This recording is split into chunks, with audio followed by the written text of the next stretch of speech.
Vou mostrar para vocês o que eu estou planejando. Aqui é uma intrusão de canino a canino, está intruindo a bateria anterior e vocês veem que essas raízes estão se movimentando lá dentro do osso. E como que eu fiz a programação? Não foi simplesmente aplicar intrusão nesses dentes, a gente tem que fazer uma compensação de torque na grande maioria das vezes, porque a anatomia do osso ela é curva aqui, né? Então a sínfise tem essa curvatura. Quando a gente vai fazer a intrusão, tentar evitar aquela intrusão pura, fazer uma intrusão com um pouco de vestibularização de coroa, né? Porque isso é como se a gente estivesse aplicando um torque e que, na verdade, além de facilitar a intrusão, ele vai manter a raiz dentro do osso. Se eu fizesse uma intrusão pura, essa raiz provavelmente iria descer sobre a cortical. Vamos dar um exemplo aqui. Eu vou pegar o 41 e vou trazer ele na posição original que ele estava, quer dizer, eu vou zerar aqui, deixa eu zerar o torque dele. Eu zerei o torque e ele estava assim, ó, inicialmente, nessa posição. Então, quando eu peguei esse dente que estava aqui e desci ele verticalmente, ó, sem aplicar nenhum torque, ele desce assim, fenestrando o osso. E isso não é legal.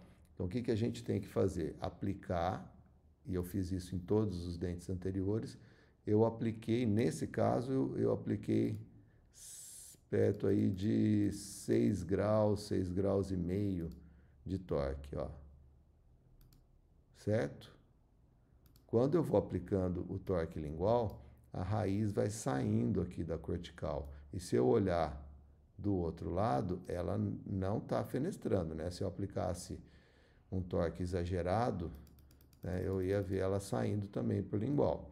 Então, na verdade, a gente está mantendo a raiz o mais dentro do osso possível, né? Seria a melhor posição para a gente descer essa raiz. Aqui foi com 7 graus. Então, olha que interessante como o alinhador traz precisão no nosso movimento. Então, eu posso determinar aonde vai ficar a minha coroa e aonde vai ficar a raiz.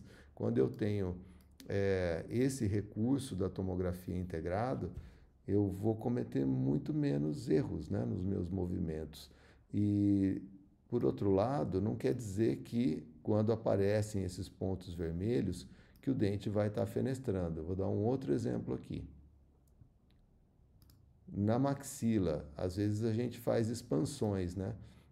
Em um movimento de expansão, por exemplo, se eu estivesse expandindo esse molar, trazendo ele para fora, esse aparecimento, né, dessa área aqui, que parece que está rompendo o osso, nesse caso, talvez não fosse, né? Porque o osso tem uma capacidade de remodelação. Então, não é porque a raiz se movimentou para fora do osso que isso aqui vai ser uma fenestração. Então, existe uma capacidade desse osso se remodelar, acompanhando o movimento da raiz. A gente sabe que isso é limitado, dependendo da qualidade do periodonto, da espessura do osso, do volume de gengiva e da velocidade com que se aplica o movimento, né? Você pode ter uma remodelação melhor ou pior. Então, o que está mostrando para nós, nesse caso aqui, é que o molar está sendo movimentado no sentido vestibulolingual e que as raízes estão se movendo contra o osso da tábua óssea vestibular. Aí a gente tem que tomar a decisão se isso é possível de remodelar ou não. Então é bastante interessante a gente ter um recurso como esse que ajuda demais a fazer o nosso planejamento e o nosso setup virtual. Tá bom? Um abraço.